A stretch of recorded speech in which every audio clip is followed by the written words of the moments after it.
Hello, Pamela. Welcome to the Right Opinion podcast. Thank you so much for being here with us today. Well, thanks for having me, Tiana. Of course. I wanted to start with asking you to tell us a little bit about your writing career so far.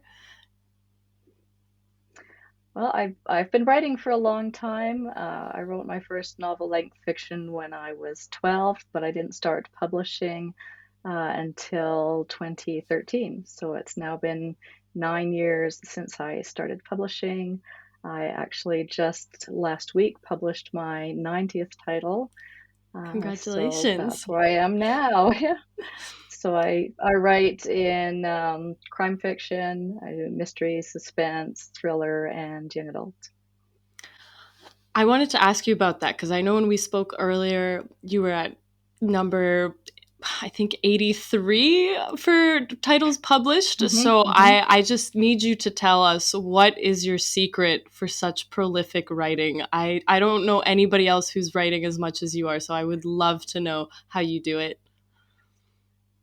Well, so I write one book a month, um, other than when I'm working in my novella series. And if I'm working in my novella series, then I write three of them in a month. And so I start my writing the first day of the month, and depending on the length of the book, then my quota is either 5,000 or 6,000 words per day. I do that 6 days a week. So then I usually finish the book around the 19th or 20th of the month, spend the next week on editing both that book and the last few months' books as well, and then the last week of the month planning for my next book, and then start again on the first of the month. That's incredible. I I've never even hit 5,000 words in a day, not yet anyway. But how did you get up to that point? Like did you have to build up where you started at, let's say, 1,000 words a day and then slowly worked your way up, or were you able to just you decided this is going to be the schedule and this is what you're going at for? Well, I know when I was doing NaNoWriMo the first year or two that I did that, then I had trouble always getting to that 1,666 words per day. Mhm. So I know I was writing more slowly back then. And when I first started on my publishing career, so when I was actually focusing on, okay, uh, this is something that I need to focus and spend my time on so that I can see if I can make a living off of writing. So then I planned to write three books a year at that point, and I had a backlist. So I thought I'll take three from the backlist and edit them and publish them, and I'll write three per year because I knew that I could do. Um, I had been doing NaNoWriMo plus Camp Nano in April and July, so I knew I could write three per year without a problem. And and I found that writing a new book was easier than taking one from my backlist that I wrote, 10 years ago or whatever, with no plan of commercializing. So it wasn't written for an audience, it was just written for my own entertainment. Found Mhm. that it was easier to write a new book than to rewrite those old ones that sometimes took two or three rewrites to get them to where they could be published as commercial fiction. And so, and then after a couple of years, then I was looking at my production schedule. I wasn't on a strict production schedule at that point, going, okay, I'm writing 8 to 9 books a year without being on a schedule. And I know I can write a book in a month, so why don't I do one per month? And so that's the point that I started doing one per month, and been doing that for six, probably 6 years, I think, that I've been doing one per month. Wow, that is definitely impressive to say the least. Because I know some of us, me included, were taking like months and months and years to work on a single project. Um, but how are you able to make that transition from working full time? Because I know that's what you were doing before. Well, I was still working full time and writing full time hours at the same time. So I basically was working two full time jobs. Um, and I was doing that for the first 7 years, and then for the last two and a half, then I've been writing full time. Plus, I do a few hours a week. I do 7 to 8 hours a week for my old boss. But I wanted to get. I'm the sole breadwinner for the family, so I needed to get up to the point where I was making a living from my writing before I left my actual day job to write full time. That brings up an interesting question that I want to ask, which is, you know, you obviously have this mindset, you had this mindset shift of, okay, I have my day job, I am trying to get into writing full time, I know that I'm going to be this breadwinner. So how is that mindset shift? Like, what are your thoughts towards, you know, obviously you're working like the equivalent of two jobs, and then you're working in this transition phase. You know, some people today would argue that, you know, well, why are you working so hard? You know, you've got a good job, like why are you going to give that up and take a chance on self-publishing? Like, what are you kind of your mindset thoughts there, and like that thought process that you have obviously to go through this type of thing? Well, my boss was planning to retire in 5 years. So I knew that my job was going to disappear in about 5 years.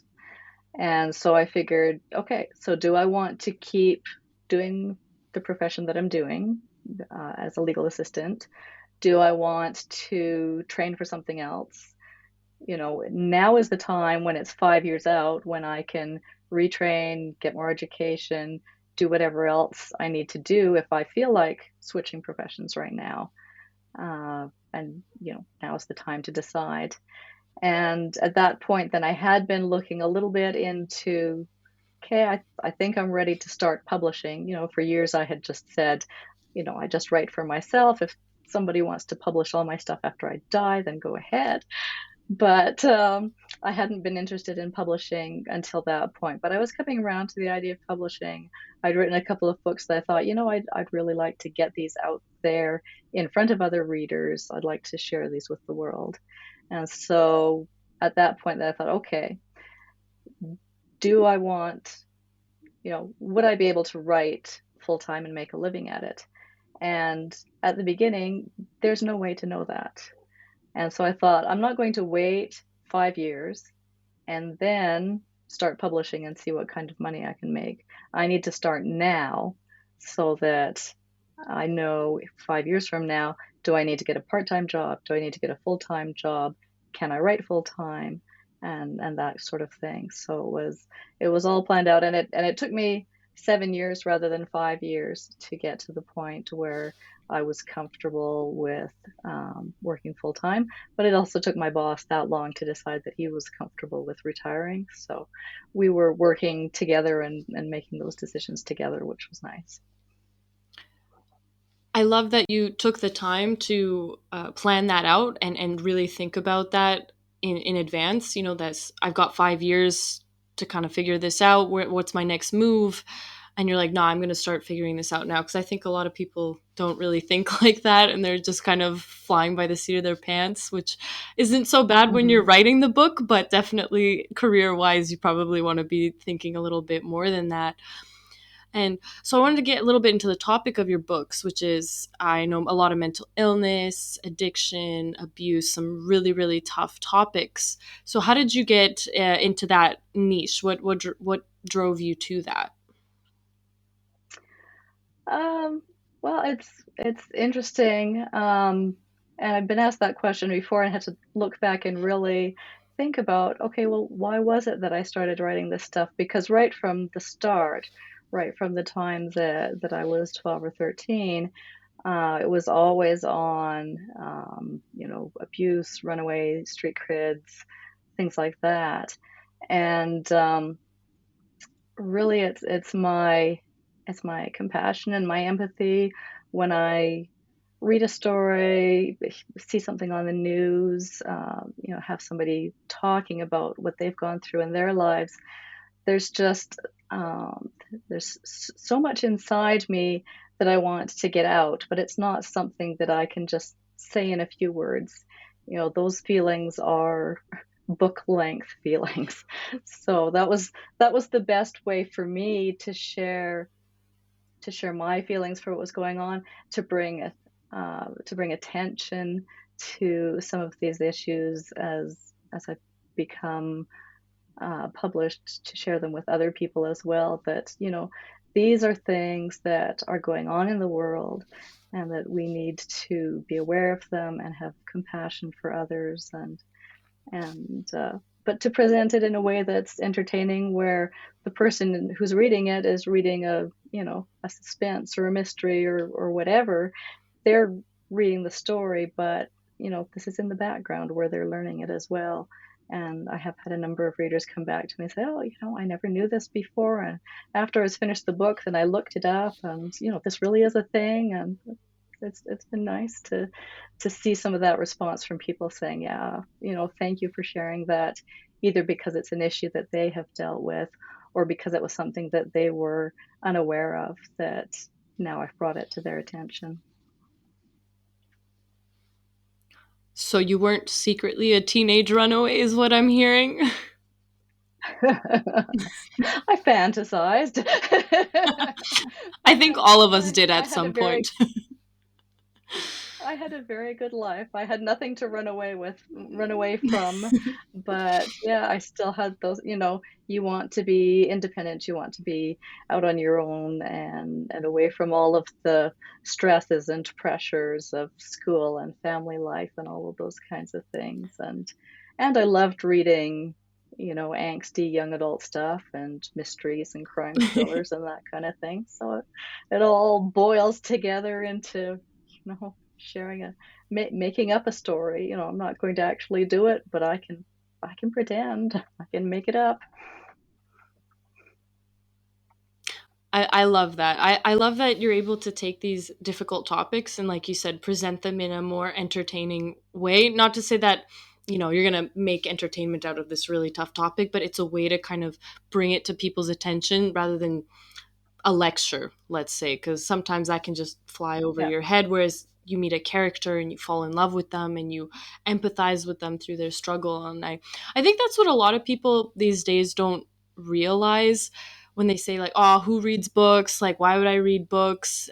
And it's just like, books are a great way to be empathetic and learn how to be empathetic. And there's a lot of critical thinking involved if you think about it, like compared to, yes, reading self-help books and self-development, which most people tout as like the only thing you should be reading. But I think they fail to realize that a lot of these important topics of like mindset shifts and working through hardship that people talk about self-development books, they're talked a lot about in fiction books as well, just in like a made up story rather than, oh yeah, here's 3 steps on how to, I don't know, get over your anxiety. So I love that you Hmm.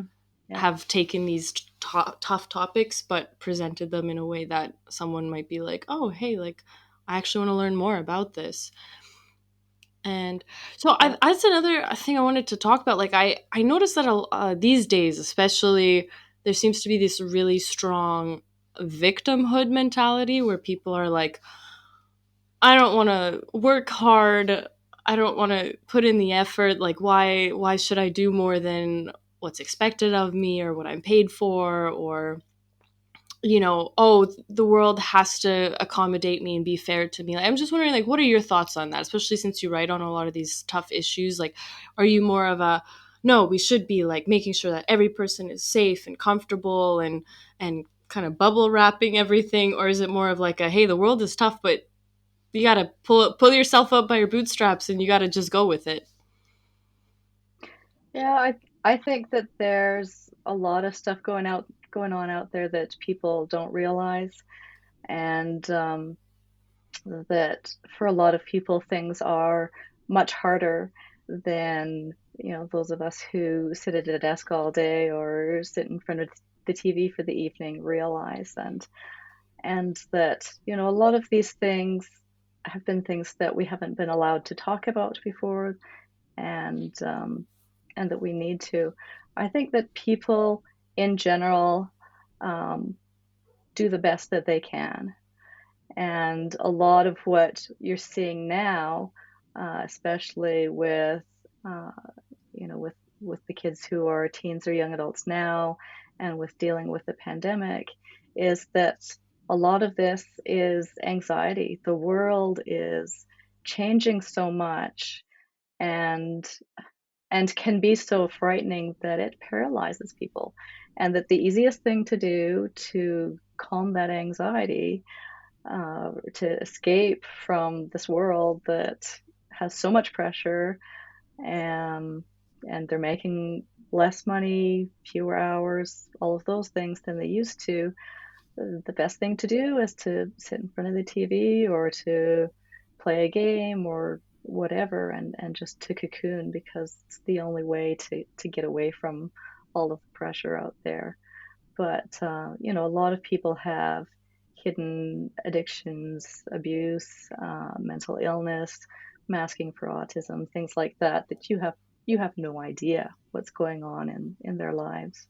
So, but now it's becoming more acceptable to talk about those things, so we are hearing more about them and realizing that there are more people dealing with these things than we ever realized before.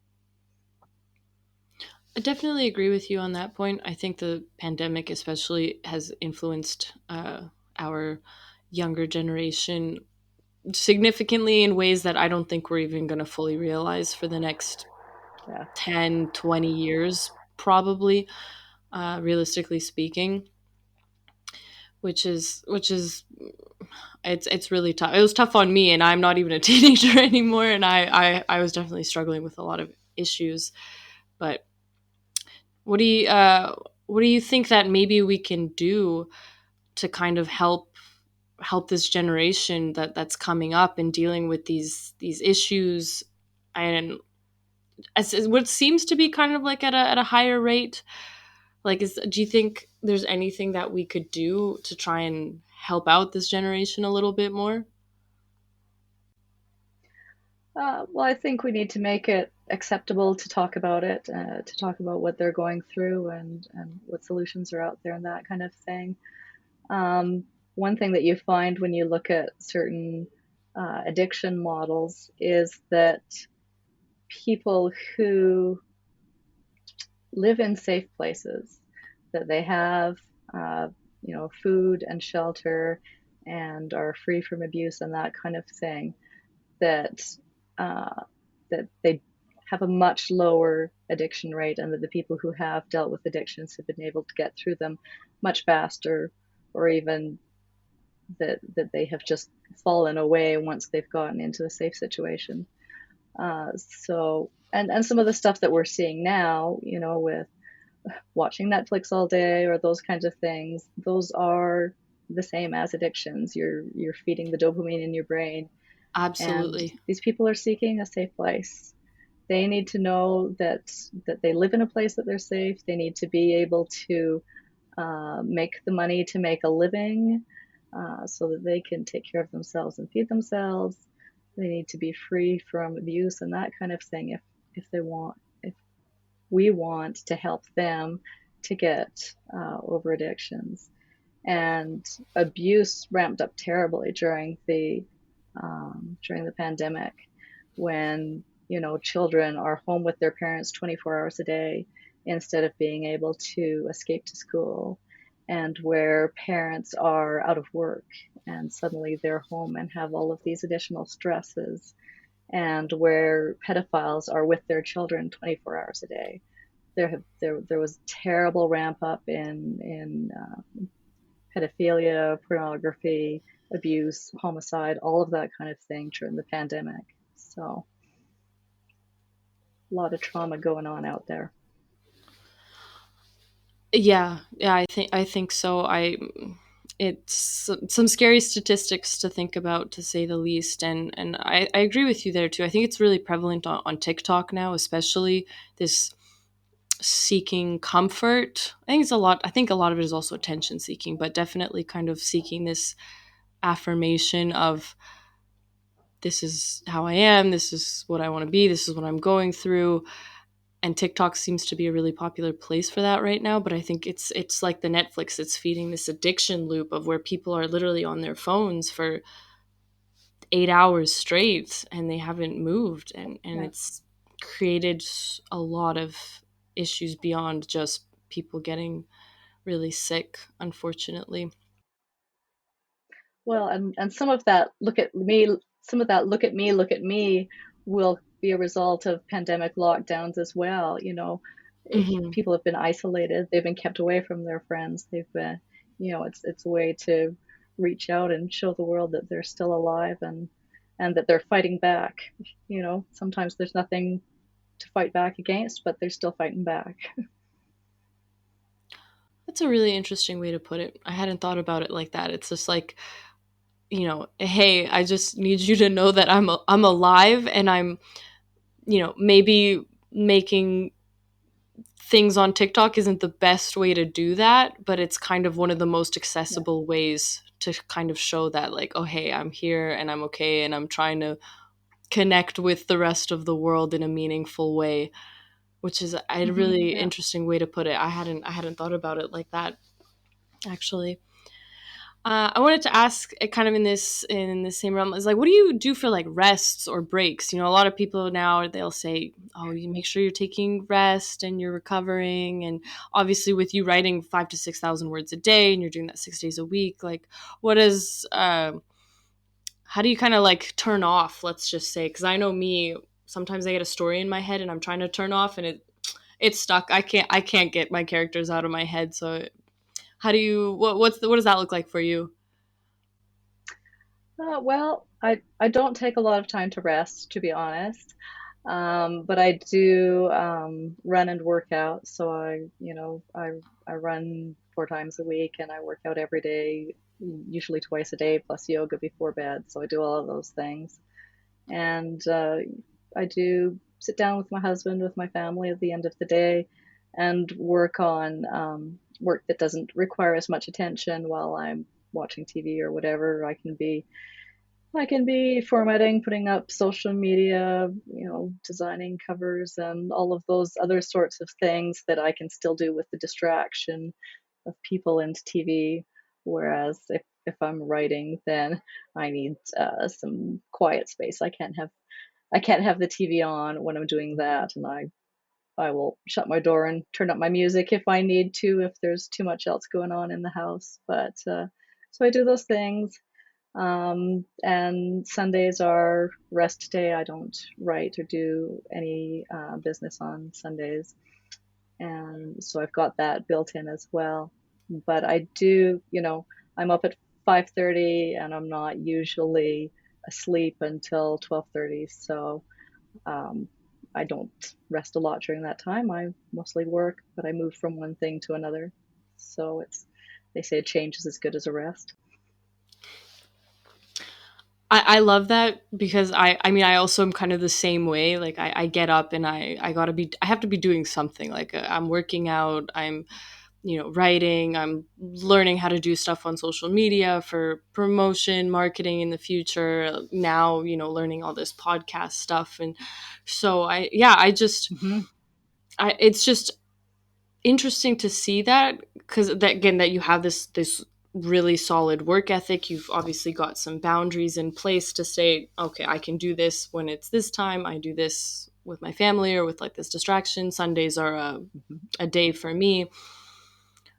What do you have to say to people though that are like, no, I clock out at 5 o'clock, I go home, I'm going to sit in front of the TV, and then maybe those same people then complain after, and they're like, oh my gosh, how is this person so ahead in their career, or this, and I'm still sitting here?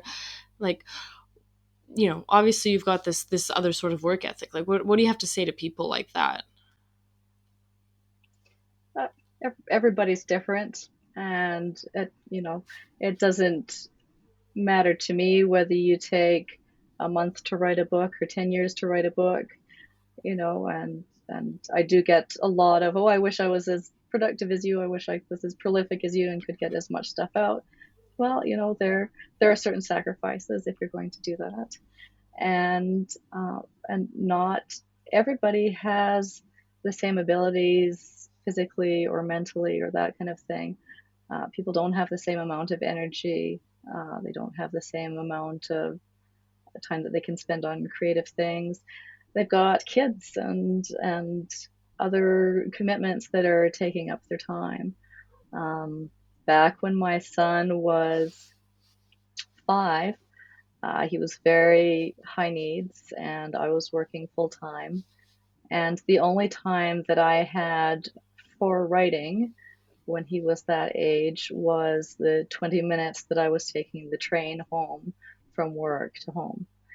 And once I was home, then I was taking care of him. You couldn't take your eyes off of him. And so I would take over from my husband as soon as I got home, and then he would take over once I headed off to work. So I had 20 minutes on the train. I had my Palm Pilot, and I stood on the train and I wrote on my Palm Pilot for 20 minutes. And so I know that at that time I was working for a while on Ruby Between the Cracks, and that one took 2 years to write because I only had 20 minutes a day to write it. But now that he's older and more independent, and and that I'm not working at the office full time, then I have more time that I can spend on writing and marketing and all of those other things. But I learned when he was little that I didn't need to sleep. You'll sleep when you're dead, right? That's That's what right. I say. So have you always been like this like working hard, you're willing to make the sacrifices, you've got 20 minutes, you're going to get the max that you can out of that 20 minutes, or is that something that kind of you developed as you got older? Because I know some people, yeah, like you went to those kids with in high school, and they were studying 6 hours a day, and then you had those kids who studied 6 hours not even in a week. So I'm wondering, like, is that something Mhm. that you've always done, or is Yeah, that I something was like in you the just first group. I was definitely in the first group. So yeah, I would go home from school and I would hit the books and I would work on my homework until it was done, and then I would write or read. And you know I can remember my mom knocking on my door telling me to put my homework away and come watch TV. So there was, that's what I did. And I worked hard and I got good marks and that kind of thing. But yeah, I've always had a very high work ethic. I can remember, you know, kids in school saying, "Well, when do you find time to read? When do you find time to write?" Well, when do you find time to watch TV? You come home and you come to school and tell me what's happening on all your favorite programs on TV. Well, while you were doing that, I was reading or writing. So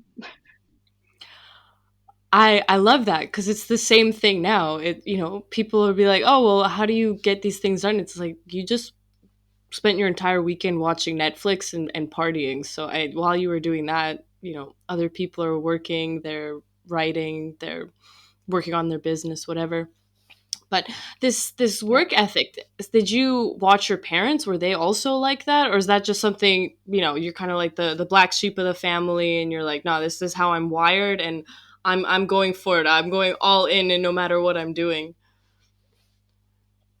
Yeah, my parents were both very hard workers. My mom was stay-at-home mom, but my parents also started up a family business as well. So she worked on the family business. My dad was teaching at SAIT Technical School here, and yeah, he worked hard while he was teaching. He came home and did more works and wrote manuals and that kind of thing.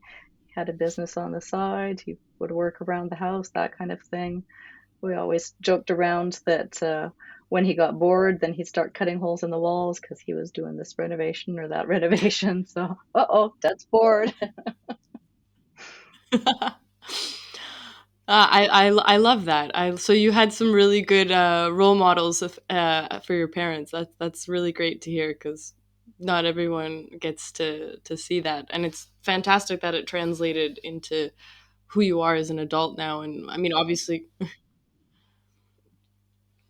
Yeah, and they made us work too. I mean, I can remember building, the brick fireplace. I can remember shingling roofs and doing things like that. So we were expected to pitch in and do work as well. and learned the rewarding feeling and the rewards that come from putting in the hard work and seeing the product when it's finished.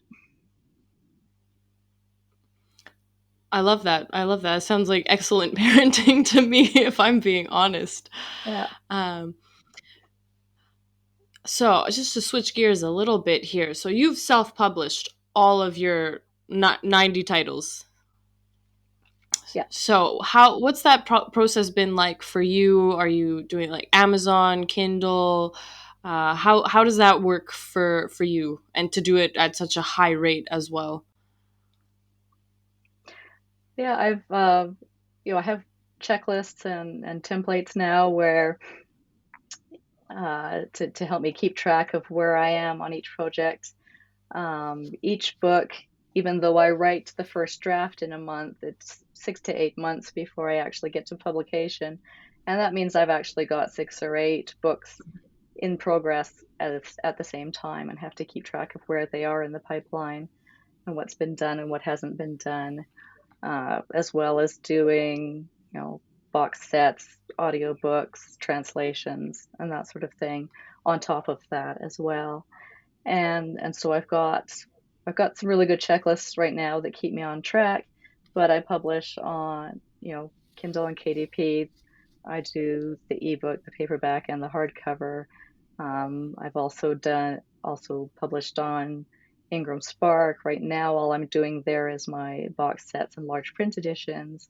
But so there's like 5 different editions for each book. I also do, Nook and Kobo and Smashwords and Google as well. And I do translations when I can. So each book goes through all of those different things. So I I've also helped my boss to publish his first 3 books, which are nonfiction.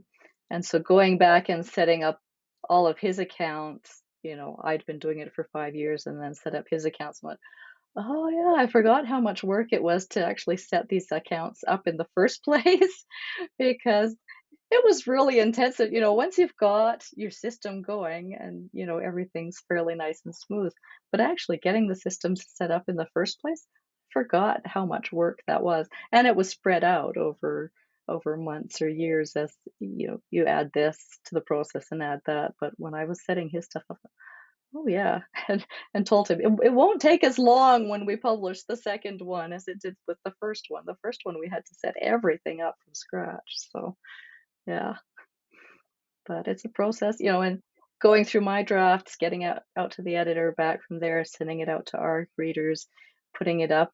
I always have them listed for pre-order, so you put them up for pre-order, and then you go back afterwards and upload the final documents and approve everything, that kind of thing. So it's a process.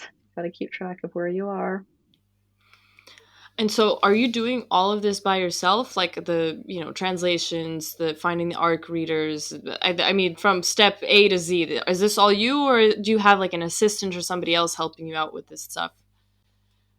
Yeah, it's just me. I have an outside editor, and the translation work is translation and audiobooks are farmed out. But I do my I do my cover design, and I do all of the admin and uploads and ARC readers and that kind of thing.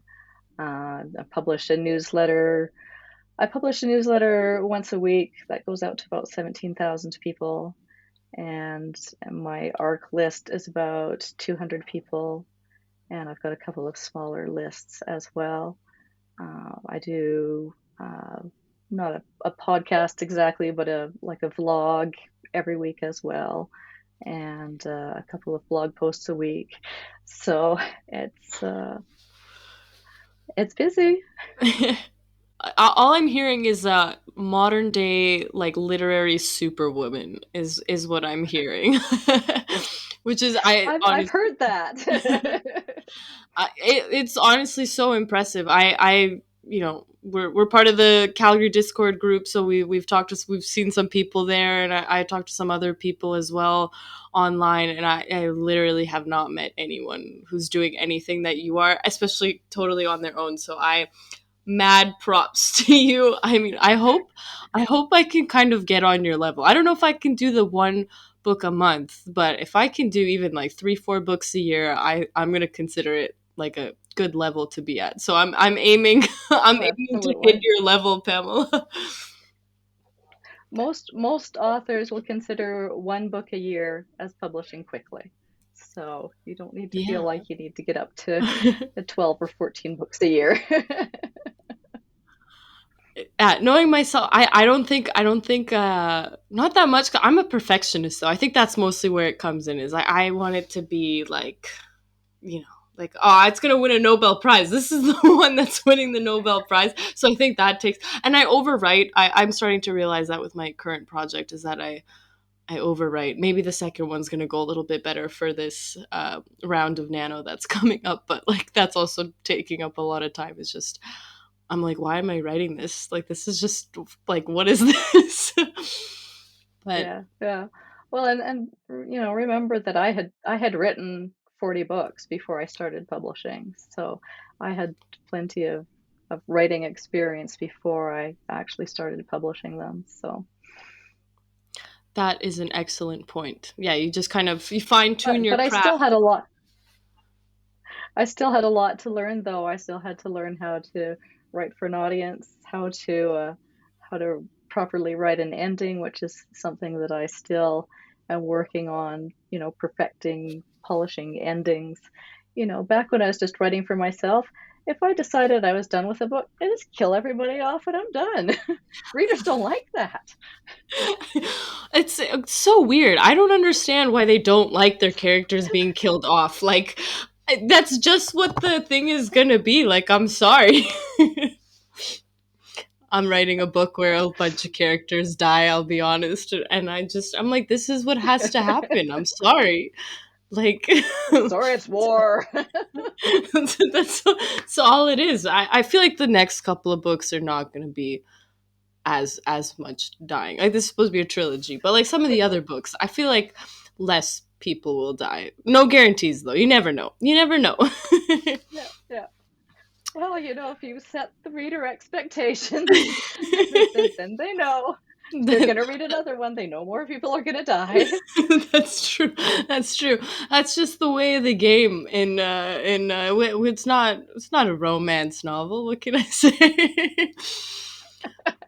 It's not happily ever after, guys.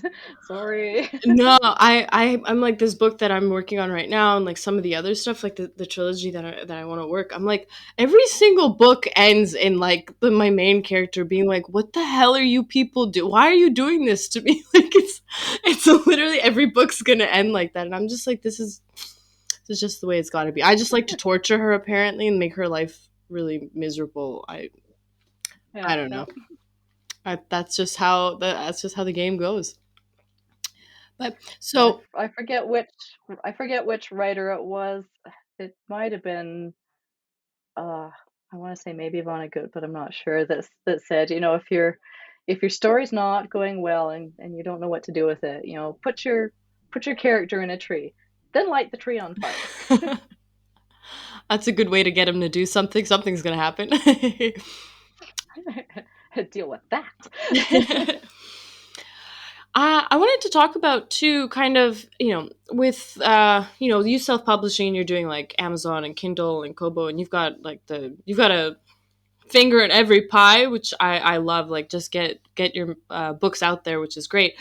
But there's this problem right now with like the publishing houses all trying to like eat each other up and like absorb one another, and then Amazon's obviously this behemoth with what they're doing, just how they're letting people publish books and stuff. I mean, anybody can publish a book nowadays, even if it's not really good Hmm. quality. Um, Yeah. how do you like? What are your thoughts on that? Especially as an indie writer, are you like, no, it's great. I get to, I can publish as fast as I want. I have this access, or is it just like, well, there needs to be some more quality control, or like, kind of what are your thoughts on that situation right now? I think you have to find your reader. The readers are the quality control. So if you are finding people that love your books and want to read your books, then they will buy you on whatever platform, and whether it's Kindle or Kobo, whether they're buying from you directly in your own e-store, whether they're getting it out from the library using Libby or Overdrive or whatever. If you are really engaging readers and you're managing to reach your audience, then you can sell the books. So yeah, there's lots of stuff. Who knows what's going to happen with all of the big publishing houses if we just end up with one in the end. But I hope not. the indies are, yeah, the indies are still fighting, and we're learning how to market. We're learning how to find our audiences and that kind of thing. And um, it's a big focus for writers, whether they're traditionally publishing or whether they're indie publishing right now, is that they have to learn how to market. They have to learn how to use social media, advertising, special promotions, all of that kind of thing, and how to use it effectively.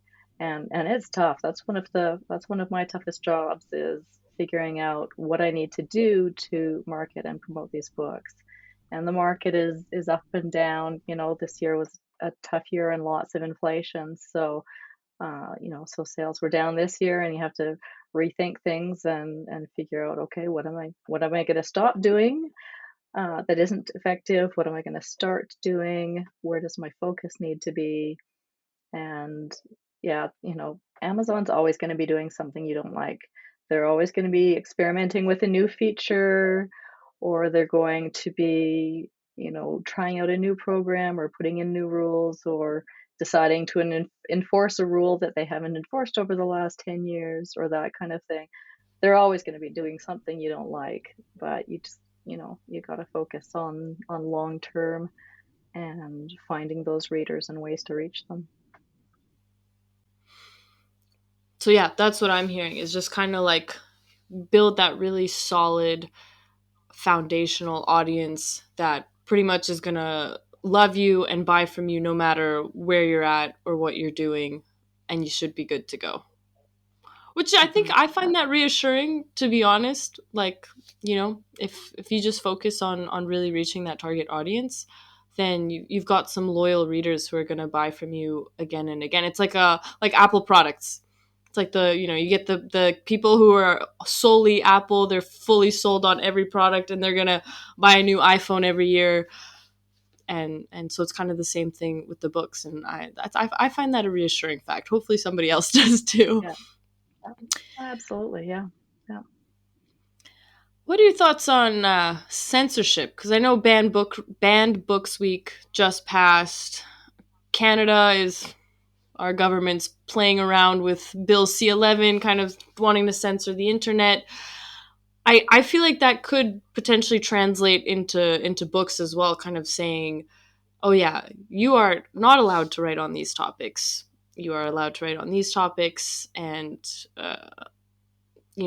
libraries are going to be able to stock these books but not these ones, or sellers, but like Indigo or Barnes and Noble are going to maybe have more restrictions. Like, how do you feel about that? Should we have more kind of, it's a kind of a free reign, like you should be able to access whatever you want, or should there be more of like no, we should monitor what people are saying and consuming just for the good of society, as people think it's for?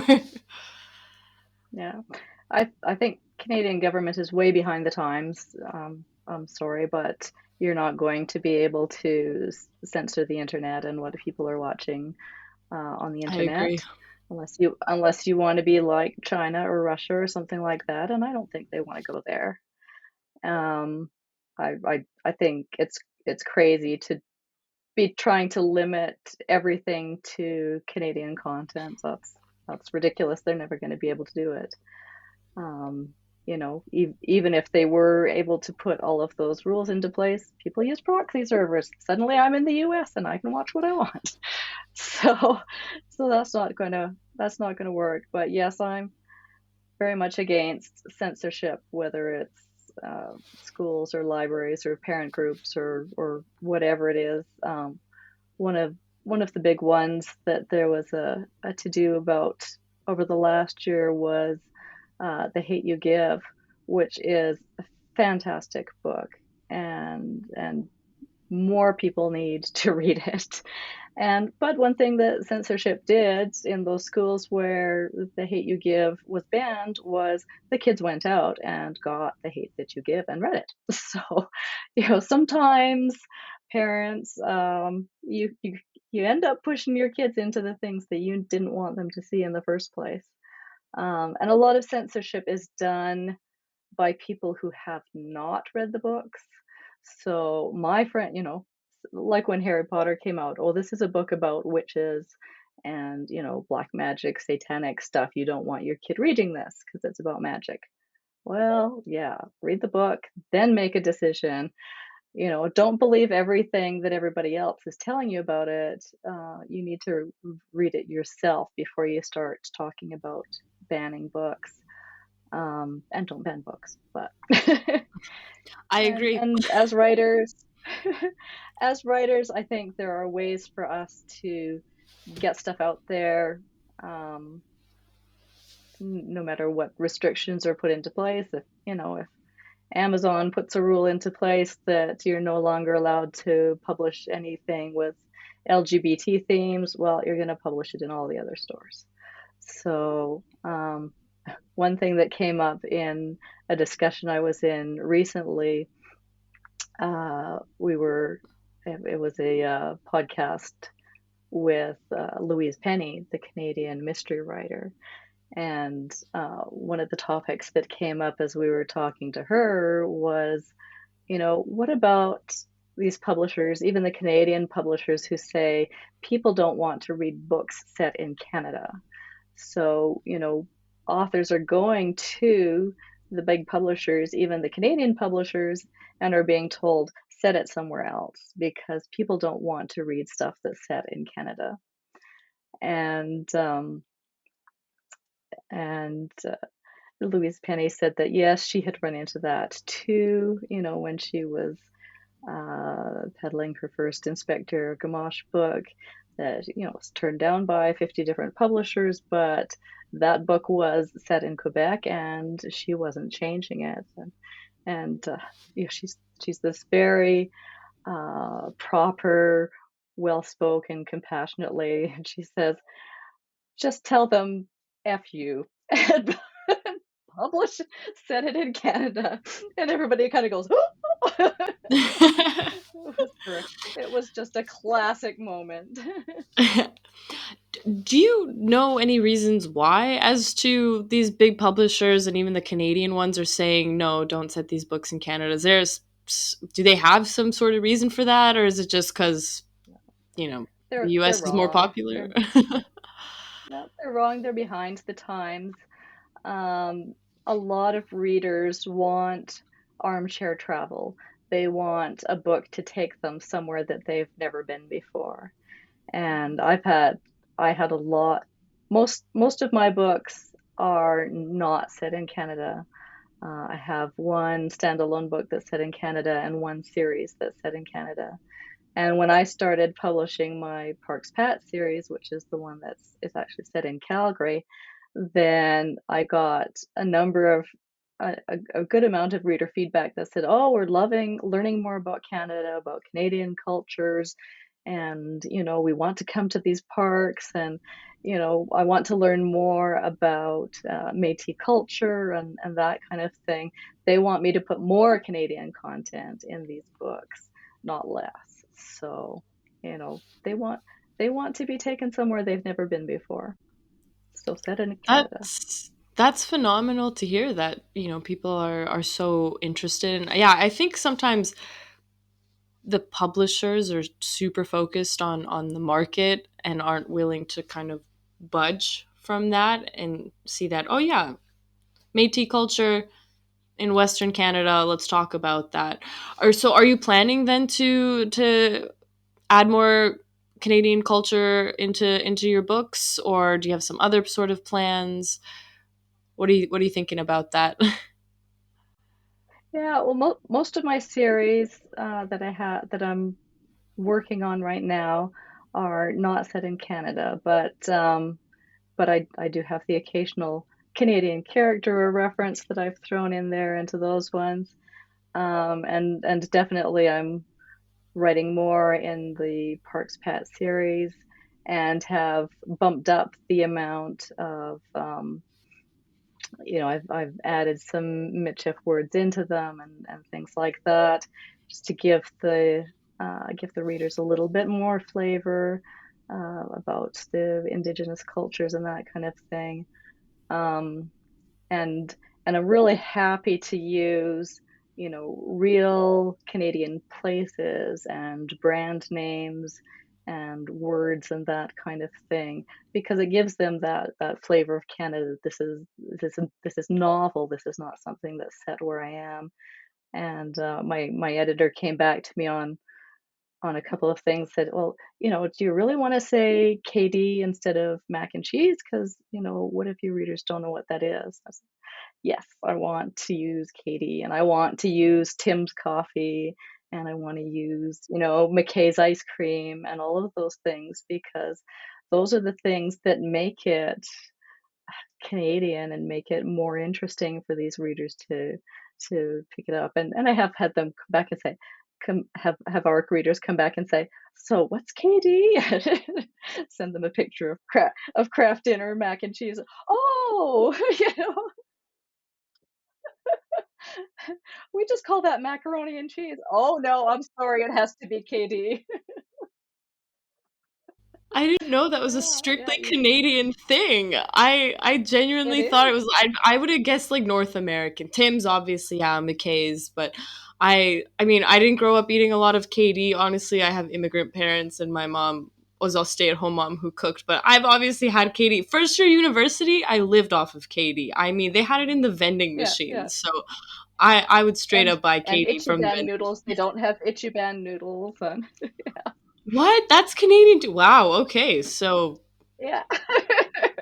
something I can tell my friends when I'm traveling. They're like, "What's a Canadian thing?" I'll be like, KD." Definitely didn't know It's that. not all poutine. Yeah. It's not. Have you ever had crab mac and cheese out of a bright blue box? Let me tell you.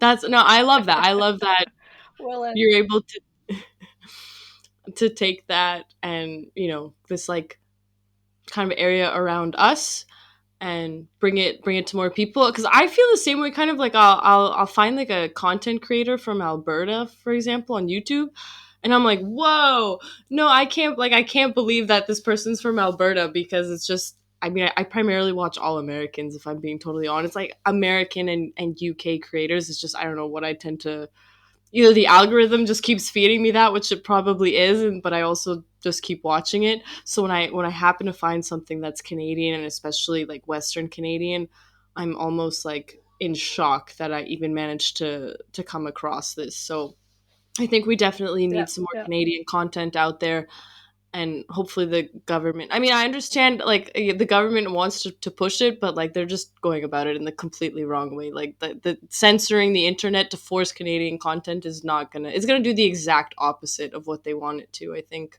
Yeah. I think you're better off, subsidizing and promoting Canadian content. Give people reward for getting more Canadian content out there rather than trying to slap people down.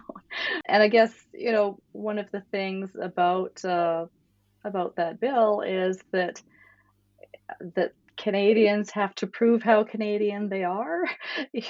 That they have to have, you know, a certain percentage of Canadian employees and providers, suppliers, and that kind of thing. It's not just, is this a company or a person based in Canada, but there's all of these other things that they have to be doing to prove that they are Canadian content. And I I think there's probably better ways to go about doing that. And I'm not in the government, but I suspect there's probably better ways. I think you're onto something there with like subsidizing content like maybe more grants let's just say like the government's paying the news outlets like city TV news probably like tons of money and their viewership is down. They're probably better off spending that money on content and creators that people actually want to watch and will support content that's Hmm. Hmm. actually Canadian and original and that people actually want to engage with. How do you feel about censorship for authors online, though? I mean, J.K. Rowling is obviously the most, I would say, like controversial author right now with her comments, and the internet's trying to cancel her for like the 17th time, I guess. But how do you feel? Should authors be given free reign to, like, obviously, we have our thoughts, we have our ways that we interact with the world, and we should be free to say that, or should, again, we kind of make sure that people are kind of staying within certain boundaries of what's acceptable? Yeah. Uh, Obviously, I don't endorse anything that's discriminatory against trans people or anything like that. But I say vote with your feet, vote with your dollar. If there's somebody out there who is writing stuff uh, that you don't believe in or that is discriminatory against your group, yeah, make it known and vote with your dollar.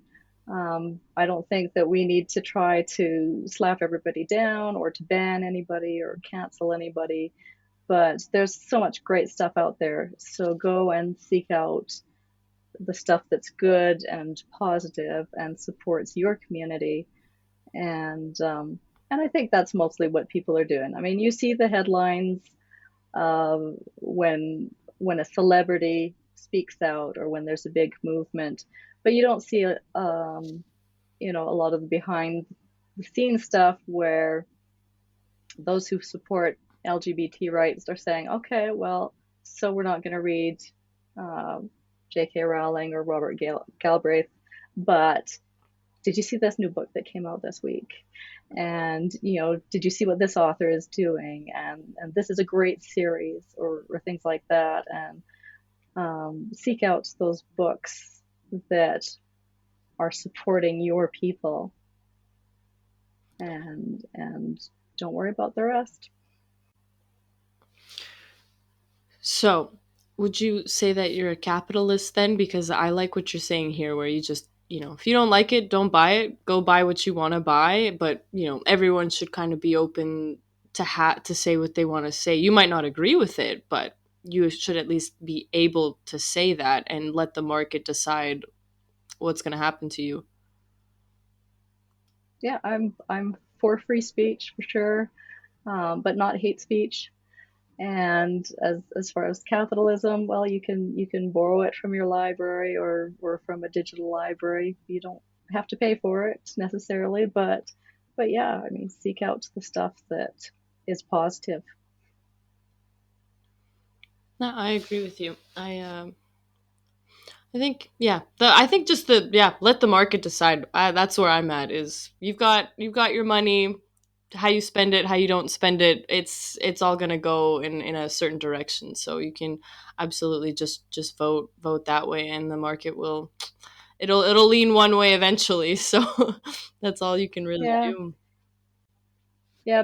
Before all of the stuff with JK came out, that I had read the first couple of books in the Cormorant series, and and then I decided I wasn't going to read any more of them.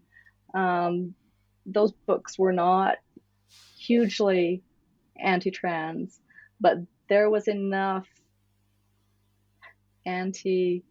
anti-gender selection or even anti-feminist stuff in there that I just I wasn't happy with it, and I just decided, I don't think she thinks the same way as I do, and I don't think I'm going to read any more books in the series. So I had kind of decided that before the last couple of big blow ups.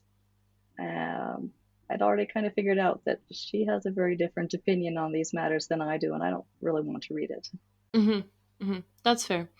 Do you think though that even though someone has a different opinion of us, not of us, sorry, than us, should we still at least maybe try and engage with them if we can directly, or their content, just kind of to have, let's say, a debate about, you know, what's going on, why they think that way, why you think that way? Or is it just, no, I don't like it and I'm going to go engage with something else? Yeah, it depends on the circumstance. I don't have a professional relationship with her, and I'm not gonna tweet, try to get her attention by tweeting nasty things or anything like that. And I still love Harry Potter and that series. I'm happy to read that one. But as far as that particular series, uh, no, I don't like that one, and I'm not going to bother reading it. If she was a personal friend and asked me, what did you think of how this character was portrayed, or what do you think about me including this issue in my books, then I might give my opinion on how I thought about it. But I don't have any kind of personal relationship or influence, and I'm not interested in getting up on a soapbox to rail against her. So, yeah. That also to me just sounds like a good way of setting boundaries of, you've got more important things to be working on than fighting Twitter wars with people Yeah. who are never actually going to talk to you, realistically speaking. So I uh I also appreciate that you do that. You kind of, work is work, you know what you got to do, and you focus on that. I will say though, Yeah. unpopular opinion, I'm not really a big fan of Harry Potter. I never really was though. I just it has nothing to Yeah. do with Yeah. JK and her And comments. that's okay. Yeah.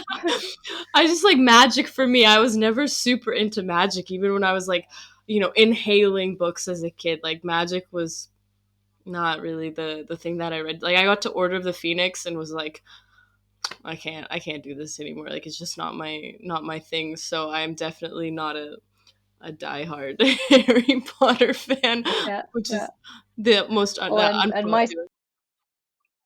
my son was really into them, and he's not a reader, so that means that I needed to read them to him. And when the last one in that series came out, there was one day that I read out loud for 13 hours straight to get to the end of that book with him. I'm just gonna say it again. Props to you, Pamela. Like I'm just like in awe of your work ethic. Like I think that we don't see that a lot, and it's very impressive. So I just mad props to you. But yeah, thank you so much for being here with me today and having this conversation and chatting about writing and what you're up to and what's going on in the world today. I really enjoyed our conversation. No, thank you very much for having me, and watchers can check me out at pdworkman.com. Perfect. I will make sure to put that down in the show notes. Yeah, and there's on my website there are samples, first couple of chapters of each book, so you can open it up and see if it's something that you're interested in reading. And also on my website, then you can get the first one in most of the series as a free download. So if you want to check something out, then no risk. See if you like it. There you go, guys. It's a win-win for everyone. Make sure you go check out Pamela's work on her website, and we will talk to you again later. Thank you for tuning in to the Right Opinion podcast.